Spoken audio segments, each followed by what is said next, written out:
कि ये जम्मू का है, ये कश्मीर का है।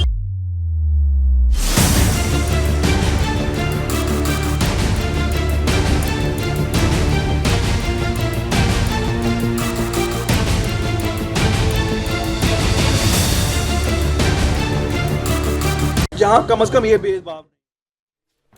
नमस्कार, आप देख रहे हैं सुदर्शन न्यूज। आपके साथ मैं हूं लावनी विनीत। बहुत विशेष प्रस्तुति के साथ एक बार फिर से आपके बीच आ चुकी हूं। धारा 370 का खात्मा हुआ था और ये उम्मीद की जा रही थी कि जम्मू कश्मीर की बयार बदल जाएगी, बाहर आएगी। जम्मू कश्मीर में कश्मीरी पंडितों को उनका आवास प्रवास सपना वापस मिलेगा। जम्मू कश्मीर में हम और आप जैसे जो गैर कश्मीरी हैं वो भी वहां पर हक और हुकूक के साथ, सम्मान के साथ रह सकेंगे, अपना आशियाना बना सकेंगे। ये सब कुछ धारा 370 के खात्मे के बाद कहा जा रहा था कि हो रहा है, होने वाला है। संवैधानिक रूप से तो धारा 370 के खात्मे के बाद से ये सभी परिस्थितियां बनी है, लेकिन सवाल यह है कि प्रैक्टिकली क्या ऐसा हो पाया है? प्रैक्टिकली क्या अब भी गैर कश्मीरी अगर कश्मीर में जाते हैं तो वो सुरक्षित हैं? प्रैक्टिकली क्या अभी कश्मीरी हिंदू ये सोच सकता है कि वो पुनः जाकर अपने उस सपने को जी सके जिसे उसे 90 के दशक में वहीं छोड़कर आना पड़ा था? क्या प्रैक्टिकली ये सब संभव है? ये सवाल आज इसलिए प्रैक्टिकली हो रहा है क्योंकि ये तमाम परिस्थिति धारा 370 के खात्मे के बाद भी नहीं बदलती हुई इसलिए दिखाई दे रही है क्योंकि कश्मीर के अंदर के ही बैठे कुछ सियासतदान लगातार बारंबार चुनौती दे रहे हैं धारा 370 को, धमकी दे रहे हैं कश्मीरी हिंदुओं को, चेतावनी दे रहे हैं सरकार और प्रशासन को। ऐसा इस बार फिर से हुआ है जब जम्मू कश्मीर अपनी पार्टी के चीफ अल्ताफ बुखारी सीधे सीधे धमकी दे रहे हैं कि वो बाहरियों को जम्मू कश्मीर में बसने नहीं देंगे। बाहरी अगर यहां पर आते हैं तो सरकार चाहे जितनी फोर्स लगा लें, हमने भी चूड़ियां नहीं पहन रखी हैं। अब इस बयान का क्या मतलब समझा जाए? क्या यह सीधी सीधी धमकी है? क्या अल्ताफ की धमकी से हिंदुस्तान डर जाएगा या फिर एक बड़ा जवाब देने को तैयार है?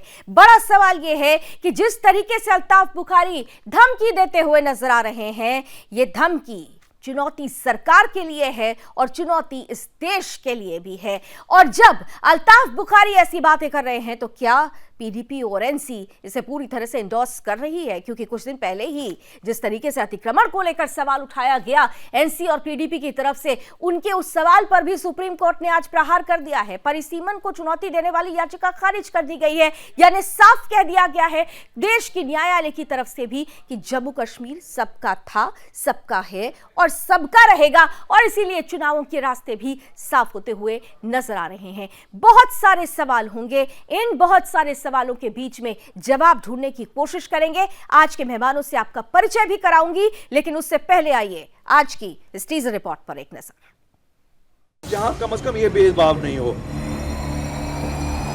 कि ये जम्मू का है, ये कश्मीर का है।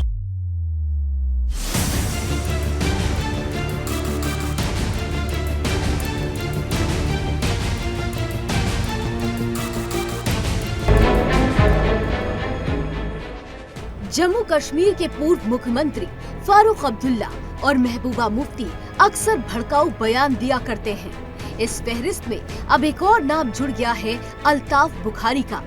जम्मू एंड कश्मीर अपनी पार्टी के संस्थापक और अध्यक्ष अल्ताफ बुखारी ने धमकी दी है कि वो बाहरियों को यहाँ बसने नहीं देंगे। उन्होंने कहा कि जम्मू कश्मीर में यहाँ के लोगों की अपनी सरकार होनी चाहिए, जहाँ कम से कम ये भेदभाव ना हो कि ये जम्मू का है और ये कश्मीर का। उन्होंने कहा कि हम सभी जम्मू कश्मीर के हैं और हमारे न सिर्फ मुद्दे साझे हैं बल्कि उनके समाधान भी साझे होंगे। 2014 में श्रीनगर के आमिर कदल से विधायक चुने जा चुके अल्ताफ बुखारी ने कहा कि उनकी सरकार आएगी तो लोगों के खिलाफ किए गए निर्णय वापस लेने पड़ेंगे। उन्होंने कॉलोनियों को नियमित करने की मांग उठाते हुए कहा कि देश के हर राज्य में ऐसे निर्णय होते हैं। दिल्ली में भी 6-6 महीने के बाद कॉलोनियां रेगुलराइज होती हैं। एक भी वासी को जो जम्मू कश्मीर का नहीं होगा हम बसने नहीं देंगे। चाहे जम्मू कश्मीर में जितनी पुलिस है उसको ये लगाए उनके सिक्योरिटी के लिए, यहाँ कोई भी गैर रियासती बाशिंदा रह नहीं सकता है हमारी इन जमीनों में, किसी को भी नहीं रहने देंगे। ये ज़मीनें हमारी हैं, इन पे हक जम्मू कश्मीर के वासियों का रहने का है। इनको अगर ये लगता है कि हम ये 4 मरले 5 मरले खाली करके बाहर से किसी को लाएंगे और बिठाएंगे, हमने चूड़ियां नहीं पहनी हुई और ना हम वो जमात हैं जो यहाँ से जाके कहीं पे जाएं ड्रामा करें। हम वो जमात हैं जो जहाँ किस्सा होगा किसे ज़मीन बरसर ज़मीन पे लड़ेंगे और किसी भी वासी को यहाँ नहीं। ये हक हमारी है, किसको ये लाना चाहते हैं। तो सुना आपने किस तरह से अल्ताफ बुखारी कश्मीरी हिंदुओं पर हुए अत्याचार और उनके दर्द का माखौल उड़ा रहे हैं, साथ ही भारत सरकार को खुलेआम धमकी भी दे रहे हैं। दरअसल जम्मू कश्मीर प्रशासन सरकारी भूमि पर बने कब्जे को हटा रहा है। सरकारी जमीन पर से कब्जा हटाने के लिए प्रशासन के चलाए जा रहे अभियान का अल्ताफ विरोध कर रहे हैं। इन बयानों के बाद सवाल ये उठता है कि क्या अल्ताफ के मुंह से निकलने वाला जहर पाकिस्तान की देन है? क्या एक बार फिर घाटी में छाई शांति को अल्ताफ बुखारी जैसे प्यादों के जरिए भंग करने का षड्यंत्र रच रहा है ISI? Bureau report, Sudarshan news. जहां कम से कम ये भेदभाव नहीं हो कि ये जम्मू का है, ये कश्मीर का है।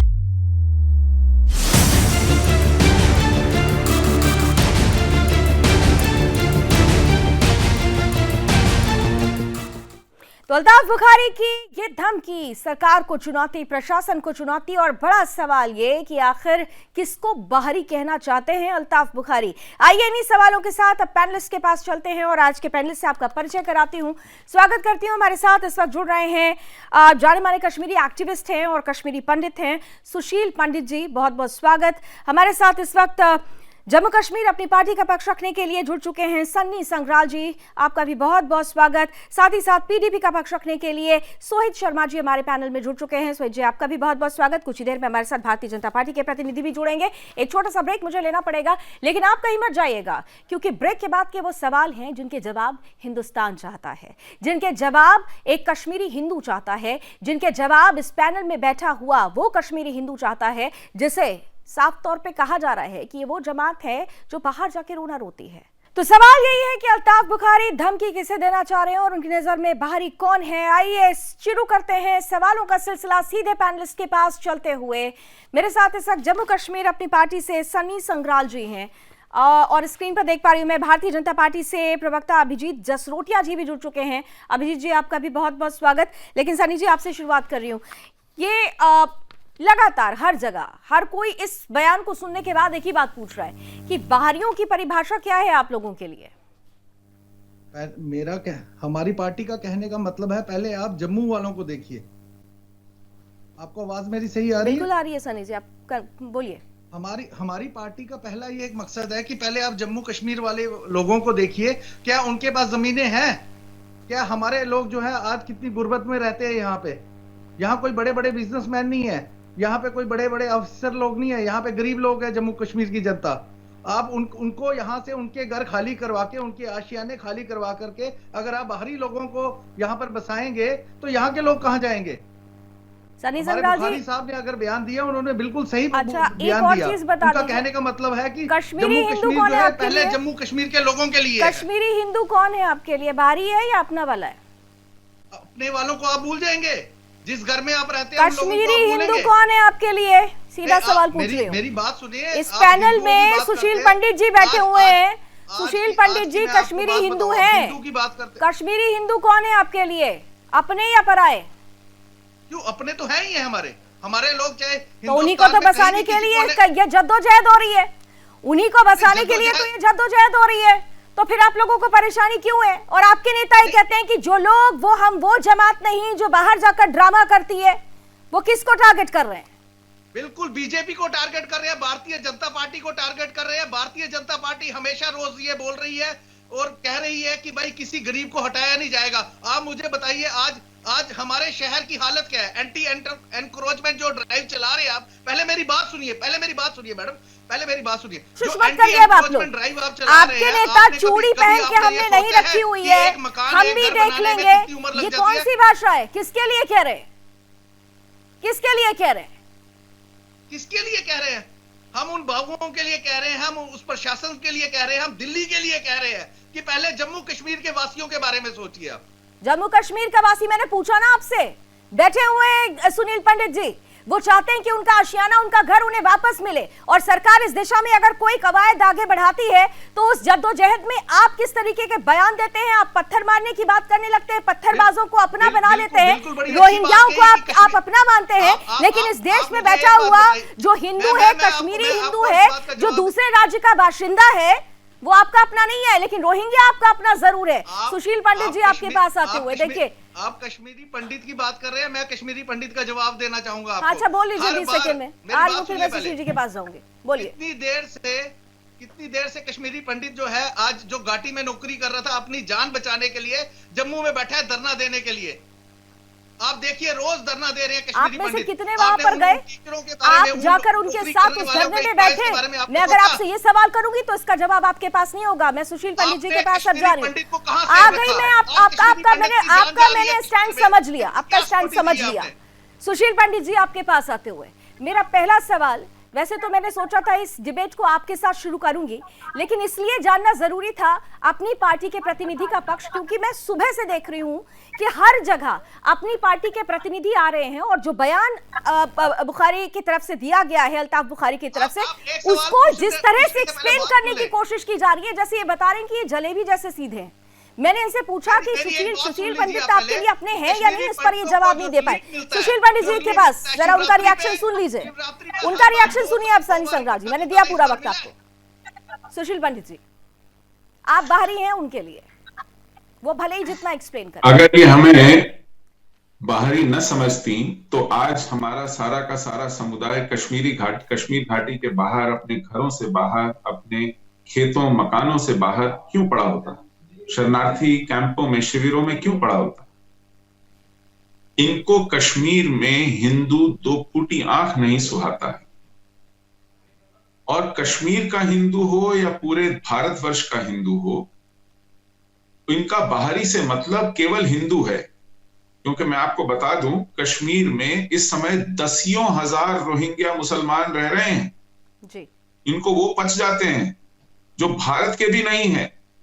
भारत के पड़ोसी देश बांग्लादेश से भी एक देश टाप कर बर्मा से आए हैं। आज उनको वहां आए हुए 10 साल से ज्यादा हो गए हैं और वो दसियों हजार हैं। जम्मू का भटिंडी फॉरेस्ट खा चुके हैं। सुंजवान कैंप के आसपास उनकी बस्तियां बस गई हैं। वो कश्मीर घाटी में भी बसाए गए। उनसे इनको कोई दिक्कत नहीं है। इनको एलर्जी, क्योंकि वो मुसलमान है, इनको एलर्जी केवल हिंदुओं से है, फिर चाहे वो कश्मीर के ही क्यों ना हो।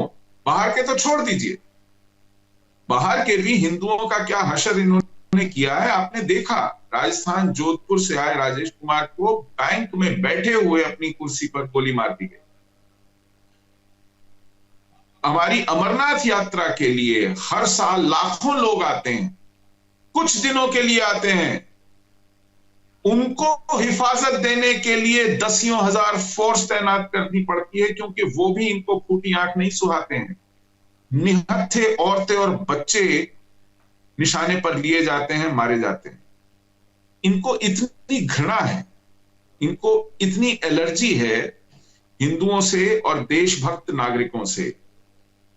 हाँ, देशभक्त हो तो फिर वो कश्मीर का मुसलमान ही क्यों ना हो, 370 वो भी इनके निशाने पर आ जाता है। पूरी सिक्योरिटी मिल रही है, तो ये परिस्थिति है। मुझे ये बताइए ना फिर, और इनके मुंह से ये गाहे निकलता रहता है। ये वही अल्ताफ बुखारी हैं जो महबूबा मुफ्ती सरकार में वित्त मंत्री थे। ये वही अल्ताफ बुखारी हैं जिनकी गाड़ी से एक्सप्लोसिव्स डेटोनेटर्स पकड़े गए। 55 लाख रुपए की अवैध नकद राशि पकड़ी गई, हथियार पकड़े गए।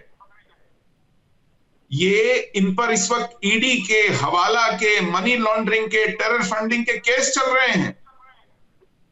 तो और ये कहते हैं कि कश्मीर में बसने फिर क्या नहीं देंगे, इनकी जगह जेल में होनी चाहिए थी।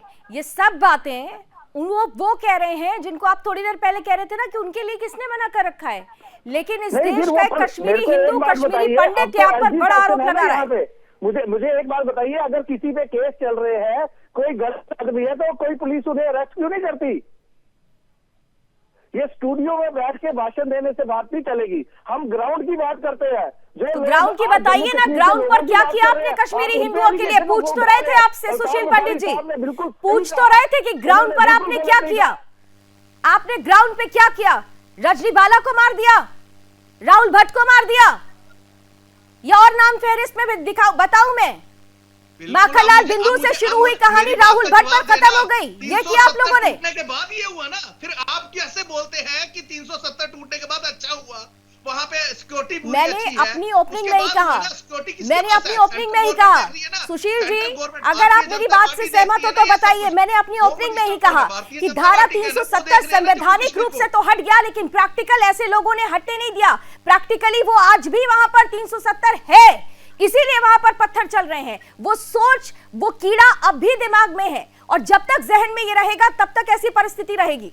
सुशील जी, ऐसी परिस्थिति सिक्योरिटी फोर्सेस कहां पे हैं मुझे बताइए। अगर अरे भाई साहब, सिक्योरिटी फोर्सेस लगाने की जरूरत ही क्यों है? अगर आपके अपने हैं तो सिक्योरिटी फोर्सेस लगाने की जरूरत ही नहीं पड़ती।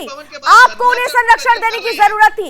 यहाँ पर बैठ के भाषणबाजी मत करिए, यहाँ पर बैठ के भाषणबाजी मत करिए। सिक्योरिटी फोर्सेस की जरूरत ही नहीं होती अगर आप इनको अपना मानते तो। सुशील पंडित जी, ओवर टू यू। कश्मीरी पंडित हमारे अपने हैं, जम्मू कश्मीर का हर निवासी हमारा अपना है। को हटे हुए 3 वर्ष से ज्यादा हो गए। मुझे इस बात का जवाब की आवाज बढ़ाइए कि जो कश्मीरी पंडित धरना दे रहे हैं, दुर्भाग्य ये जान को खतरा है। जो एम्प्लॉय यहाँ पे नौकरी करते हैं कश्मीर में, आज वो जम्मू में बैठे अपनी जान बचाने के लिए सैलरी रिलीज नहीं की जा रही। उस पर मुझे बताइए उनका घर कैसे चलेगा? 2020 को पानी फेरा गया जब देश के ही गृह मंत्रालय ने एक डोमिसाइल नोटिफिकेशन जारी की, अधिसूचना जारी जिसमें ये कहा गया कि कश्मीर में जो 15 साल से लोग केवल भाषणबाजी मत करिए। ज्वाइनिंग डालो, वो उनको जान प्यारी है इस समय, जान देखती तो है। 31 मार्च 2020 को देश के गृह मंत्रालय ने एक गेजेटेड नोटिफिकेशन जारी की जिसको डोमिसाइल नोटिफिकेशन कहते हैं। जब 5 अगस्त को 35 से 370 हटा तो एक कॉमन लेवल प्लेइंग फील्ड सबके लिए आया, सभी नागरिक बराबर माने गए। लेकिन अभी 8 महीने भी पूरे नहीं हुए थे, गेजेटेड नोटिफिकेशन के माध्यम से ये कह दिया गया कि जो कश्मीर में 15 साल से रह रहा है स्थायी नागरिक सिटीजन माना जाएगा, और उसे विशेषाधिकार दिए गए कि वो उसी के पास वहां की सभी नौकरियों पर एकाधिकार होगा। तो इस मानसिकता को हवा देने का काम किसी केंद्रीय सरकार ने किया, और आज उसी से और हिम्मत बढ़ गई है ऐसे लोगों की जो कहते हैं कि यहां पर जैसे 370 की एक जहनियत थी, एक मानसिकता थी कि हम यहाँ के हैं, बाकी सब बाहर के हैं, इन्हें आने नहीं देना, रहने नहीं देना, काम नहीं करने देना, जमीन मकान नौकरी कुछ नहीं देना, वो मानसिकता लौट रही है। वो मानसिकता उसी मानसिकता का प्रमाण है जो दिख रहा है। बिल्कुल, बुखारी आज बेशर्मी की तरह साफ सार्वजनिक रूप से कहते हैं कि यहाँ बाहरी लोगों को आने नहीं देंगे, बाहरी लोगों को आने नहीं देंगे। बिल्कुल। अभिजीत जी भारतीय जनता पार्टी से, अभिजीत जी भारतीय जनता पार्टी से, जरा उनका पक्ष ले लेते हैं। आ रही हूँ सनी जी, आ रही हूँ आपके पास। एक सेकंड, 2 और मेहमान हैं, उनका फर्स्ट रिएक्शन लेने दीजिए मुझे पहले। अभिजीत जी हमारे साथ जुड़े हुए हैं भारतीय जनता पार्टी का पक्ष रखने के लिए। अभिजीत जसरोटिया जी, अभिजीत जी, खुलेआम धमकी है, ये खुलेआम चुनौती है, और दूसरी तरफ इस चुनौती में साफ तौर से नजर आ रहा है कि आप कुछ भी करने की कोशिश कीजिए, लेकिन ये बसने नहीं देंगे कश्मीरी हिंदुओं को, और ना ही इस देश के किसी दूसरे हिंदू को। ये क्लियर कर रहे हैं अभिजीत जी। देखिए, सबसे पहले तो उनसे चाहने से कुछ नहीं होगा। 5 अगस्त 2019 के बाद यहाँ परिस्थिति बदल गई है, और यहाँ पर जो परिस्थिति है उसके अंदर सबका साथ, सबका विकास और सबका विश्वास की बात हो रही है। और सबसे पहली बात, जिस किसी को भी एतराज होगा इन सब चीजों से, मैं सिर्फ उनसे पूछना चाहता हूँ, क्या इन लोगों ने पुणे, बॉम्बे, दिल्ली, इन सब जगह पे जाके प्रॉपर्टीज नहीं ली? अगर आप हिंदुस्तान के किसी भी जगह पर जाकर नहीं कर सकते हैं, तो यहाँ पर भी चंद साल बिताने के बाद आपको पूरा हक है कि आप यहाँ पर भी आकर जो है आके नागरिक बन सकते हैं, यहाँ रह सकते हैं। और सबसे बड़ी बात, भारतीय जनता पार्टी ने तो वो चीजें भी बदल दी जो इन्होंने कहीं ना कहीं मूलभूत चीजें करते हुए जम्मू को कश्मीर को जम्मू के साथ लड़ा कर रखा था। क्योंकि आप एक चीज समझिए, जब डिलिमिटेशन कमीशन, जिसको आज ही माननीय उच्चतम न्यायालय की तरफ से भी ग्रीन सिग्नल दिया गया है, इस पर भी ये लोग कहते थे कि ये डिलिमिटेशन कमीशन नहीं हो सकता है। पब्लिक को आंखें खोल लेनी चाहिए। पतझड़ के अंधे जो थे उनको पता होना चाहिए कि सावन आ चुका है, और सावन जो है वो पूरे हिंदुस्तान के लिए सावन है, केवल चंद लोगों के लिए, चंद परिवारों के लिए सावन नहीं है। हमने तो यहां तक करके दिखा दिया, जो तीसरी सीट एक्स्ट्रा जो मेंबर पार्लियामेंट की कश्मीर के पास थी, उसको भी दोनों में डिवाइड कर हमने पूरे का पूरा हिंदुस्तान को एक कर दिया है, और पूरा हिंदुस्तान बिल्कुल ये परिस्थिति हो गई है। बिल्कुल भाई, ये परिस्थिति हो गई है और ऐसी ही परिस्थिति होनी चाहिए थी। लेकिन सवाल ये था कि प्रैक्टिकली, जैसा कि अभी कश्मीरी पंडित हैं सुशील पंडित जी, वो भी कह रहे हैं कि जो जहनियत है, जो मानसिकता अगर खत्म नहीं होगी तो आप भले ही ऐसी चीजें करते रहिए, परिस्थिति तो नहीं बदलेगी। दूसरी, जिस डोमिसाइल एक्ट का हवाला बार बार आज मैं देख रही थी, अल्ताफ बुखारी उसी डोमिसाइल एक्ट के, उनके प्रवक्ता भी डोमिसाइल एक्ट का हवाला दे रहे हैं। तो यही बात तो सुशील पंडित कह रहे हैं कि उस डोमिसाइल एक्ट को आप लोगों ने एक बेस दे दिया ऐसे लोगों को कि उसको बेस बनाकर वो धमकियां दे रहे हैं, चुनौती दे रहे हैं, पत्थरबाजी कर रहे हैं। क्या कोई चेंजेस करने की जरूरत नहीं थी? क्या जरूरी था इस एक्ट को लाना? देखिए, एक चीज को समझिए कि ये जो जितनी पार्टियां हैं, खासकर ट्रेडिशनल पार्टीज हैं या रीजनल पार्टीज हैं, ये जो ऐसे लोग भी आए हैं, इन सब के पास सिवाय इन मुद्दों के और कुछ बात करने की है ही नहीं लोगों के बीच में। ना तो ये आगे कोई तरक्की की बात कर सकते हैं, ना ये जाकर किसी और देश की बात कर सकते हैं, क्योंकि इतने सालों से जिस तरह का बनाना रिपब्लिक जम्मू कश्मीर को बनाकर रखा था चंद परिवारों को फायदा पहुंचाने के लिए, वो चीजें अब इनकी खत्म हो गई। 5 अगस्त 2019 के बाद चीजें बदल गई। 5 सरपंच के चुनाव हुए जिन्होंने लोगों ने बॉयकॉट किया, बीडीसी डीडीसी के चुनाव हुए जिनको पीडीपी और ये सवाल नहीं था अभिजीत जी, ठीक है, वो परिवर्तन हो रहा है। सवाल ये था कि जिस डोमिसाइल एक्ट की बात हो रही है उसको बेस क्यों दिया गया। मैं आपके पास दोबारा लौटूंगी। सोहित शर्मा जी हमारे साथ जुड़े हैं। सोहित जी, आपका रिएक्शन भी, आप क्या अल्ताफ बुखारी के बयान को एंडोर्स करते हैं? एक ब्रेक लेने के लिए मुझे कहा जा रहा है। मैं लौटती हूं आपके पास सोहित जी, इसी सवाल के साथ आपके पास लौटूंगी क्योंकि मुद्दा बड़ा इसलिए हो जाता है, बात कश्मीरी हिंदू की है। तो एक तरफ सरकार कश्मीर में जो कश्मीरी हिंदुओं को बसाने की कवायद कर रही है, दूसरी तरफ अल्ताफ बुखारी जैसे लोग ये धमकियां कर देते हैं कि बाहरियों को बसने नहीं देंगे, तो फिर उनकी नजर में अपने कौन है, ये बड़ा सवाल है। आइए एक बार फिर से पैनलिस्ट के पास चलते हैं, सीधे सोहित शर्मा जी के पास चलते हुए पीडीपी का पक्ष रखने के लिए हमारे साथ जुड़े हुए हैं सोहित शर्मा जी। अल्ताफ बुखारी का बयान आपके लिए क्या है? सोहित जी,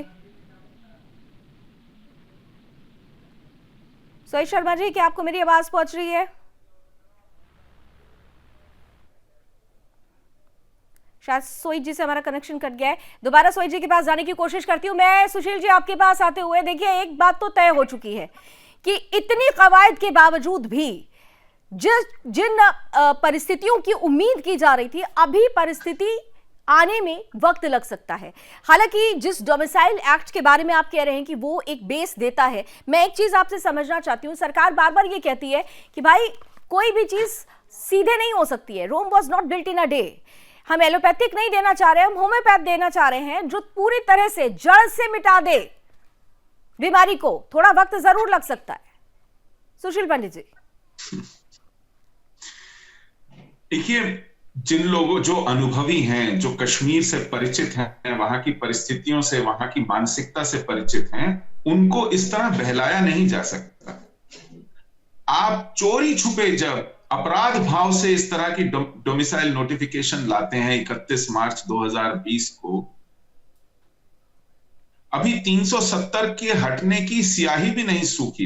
ये वो प्रदेश है जहां 75 साल 370 जैसा दुर्ग था जिसने शेष भारत से किसी भी नागरिक को आने नहीं दिया। अभी उसे हटे 8 महीने भी नहीं हुए हैं, आपने 15 साल ऊंची एक दीवार खड़ी कर दी। कौन आ पाएगा वहां? जैसे लाइन लगी हुई थी लोगों के आने की।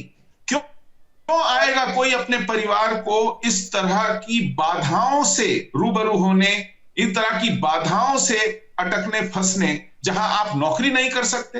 कल को ऐसे ही लोगों के हाथ में सत्ता आएगी, अल्ताफ बुखारी या पीडीपी की महबूबा मुफ्ती या नेशनल कॉन्फ्रेंस के उमर अब्दुल्ला, ये तो इस सूची में और बढ़ा देंगे।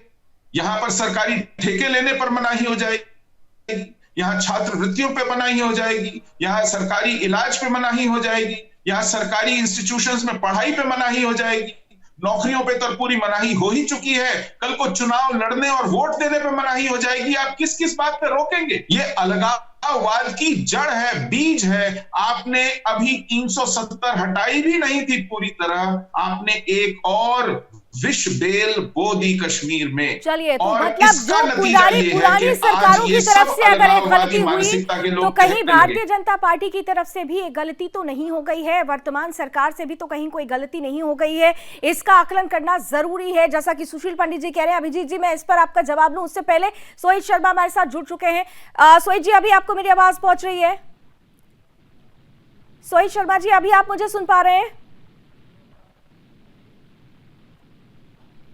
सोहित शर्मा जी, आप मुझे सुन पा रहे हैं अभी? शायद सोहित शर्मा जी तक हमारी आवाज दोबारा फिर नहीं पहुंच पा रही है। अभिजीत जी, आप समझ रहे हैं सुशील पंडित जी क्या कह रहे हैं? पुरानी सरकारों ने जो किया, आपकी वर्तमान सरकार एक नेक आधार के साथ धारा 370 की धारा को हटाती है, लेकिन उसी धारा को हटाने के बाद एक और आधार तैयार कर दिया गया, उसी का तो हवाला दे रहे हैं अल्ताफ बुखारी जैसे लोग। देखिए, मुझे ऐसा नहीं लगता कुछ भी है। अब जिस तरह का प्रावधान दिया गया, इस तरह का प्रावधान जम्मू कश्मीर में, हिंदुस्तान में काफी सारी स्टेट्स के अंदर है। और मुझे लगता है ये एक अच्छा प्रावधान था जिसमें जहाँ पर कोई भी अगर आया, उसने अगर अपना यहाँ पर एक अपना समय बिताया है, तो उसको पूरी तरह से हक है यहाँ की नागरिकता लेने का। और ऐसा नहीं है कि इसमें किसी भी चीज को रोका गया है। इस चीज को अगर आप दूसरी तरह से देखेंगे तो शायद लोगों को लगेगा। सबसे पहले मुझे ये बताइए, क्या कभी कोई सोच सकता था आज से पहले 5 अगस्त 2019 से पहले के धारा 370 जैसे ड्रैकोनियन एक्ट से आपको निजात मिलेगी? कर दिखाया भारतीय जनता पार्टी ने। भारतीय जनता पार्टी की कथनी और करनी में कभी फर्क नहीं रहता। अगर आप पीछे चले जाए सन 1987 के दौर में, तो ये वही दौर था जो आपको याद होगा किस तरह से कश्मीरी पंडितों का उत्पीड़न किया गया था। आज यहाँ पर कोई भी कथनी करनी में फर्क नहीं है, ये आप कह रहे हैं, लेकिन परिस्थिति में बदलाव तो नहीं आ रहा है ना, ये बड़ी बात है। सोहित शर्मा शायद हमारे साथ जुड़ चुके हैं। सोहित जी, आप सुन पा रहे हैं मुझे अभी? बिल्कुल मैम, सुन रहा हूँ। सोहित जी, सुन पा रहे हैं आप मुझे अभी? बिल्कुल सुन रहा हूँ। मुझे स्टूडियो में आवाज नहीं आ रही है सोहित जी की। मेरी आवाज आ रही है आपको? सोहित जी, मेरा सवाल सीधा सीधा है। अल्ताफ बुखारी जो कह रहे हैं, क्या है आपकी पार्टी का स्टैंड? क्योंकि अल्ताफ बुखारी पर स्टेटमेंट देने के बाद अभी तक कोई किसी भी तरीके का विरोध नहीं आया, तो क्या मौन समर्थन मान लूं उनके बयान को आपका? देखो, ये बुखारी साहब का खुद का अपने पार्टी का बयान हो सकता है, इसलिए हम क्या कह सकते हैं। ये भारतीय जनता पार्टी की बी टीम है, ये बहुत कुछ कर सकती है। अब इनका मालूम नहीं क्या सोच है और क्या इनकी समझ है, ये भारतीय जनता पार्टी और अल्ताफ बुखारी साहब ही जान सकते हैं। इसलिए हम कुछ नहीं कर सकते। नहीं, मतलब क्या कहना चाह रहे हैं कि बी पार्टी कह रहे हैं क्या? आप लोगों ने तो एक नया बना लिया है। ये भारतीय जनता पार्टी की पता नहीं कितनी बी पार्टीज है, समझ में ही नहीं आता। भारतीय जनता पार्टी की हर स्टेट में उसकी बी पार्टी आप बना देते हैं।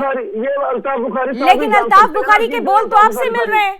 अल्ताफ बुखारी के बोल तो आपके नेताओं से मिलते हुए नजर आते हैं। वो भी तो धमकी देते हैं ना, उनको भी तो अपनी जमात सिलेक्टिव दिखाई देती है, कश्मीरी हिंदू दिखाई नहीं देता है। वो भी तो पत्थरबाजों को जब सलाखों के पीछे किया जाता है तो आंखों से आंसू निकलता है। कश्मीरी हिंदू को मारा जाता है तो उनको सोचना पड़ता है, स्टेटमेंट देने में भी 24 घंटे लग जाते हैं। तो वही काम तो अल्ताफ बुखारी कर रहे हैं, तो फिर क्यों नहीं आपको भी पार्टी माना जाए? ऐसा कुछ नहीं है, हिंदुओं को धमकी, कौन सी हिंदुओं को धमकी दे रहे हैं बुखारी साहब? जिस रियासत की जम्मू कश्मीर की बात करते हैं उसमें सभी धर्म के लोग रहते हैं। सनी संग्राल जी, सनी संग्राल, बाहरी पूछा था मैंने आपसे, बाहरी कौन? यही बात सुशील पंडित जी ने आपसे पूछी थी, आप जवाब नहीं दे पाए थे। बाहरी फिर किसको के मानते हैं आप? कश्मीरी हिंदुओं के लिए क्या किया आप लोगों ने?